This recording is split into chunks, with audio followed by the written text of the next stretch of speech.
চলুন দেখি আপনার পার্টনার এই মুহূর্তে কি ভাবছে আপনার জন্য। দেখুন, এই মুহূর্তে আমি দেখতে পাচ্ছি উনি হয়তো আনএক্সপেক্টলি আপনাকে অ্যাপ্রোচ করতে পারে, কল করতে পারে, আবার আনএক্সপেক্টলি আপনার কাছ থেকে চলেও যেতে পারে।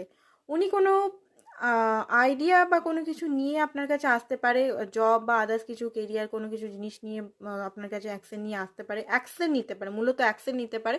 বাট এটা পেজের এখানে এই মুহূর্তে আপনি মানে মনে করবেন না যে উনি কমিটমেন্ট বা আদার্স কিছু নিয়ে আসছেন, জাস্ট উনি কথা বলতে চান। কিছু ওনার হয়তো মিসিং এনার্জি বা আদার্স কিছু জন্য হতে পারে। এই মুহূর্তে হতে পারে ওনার প্রচণ্ডভাবে মাথা ব্যথা করছে, ওনার জ্বর হয়েছে, ওনার মানে সর্দি কাশি জ্বর এফেক্ট হয়েছে, উনি আপনাকে মিস করছে।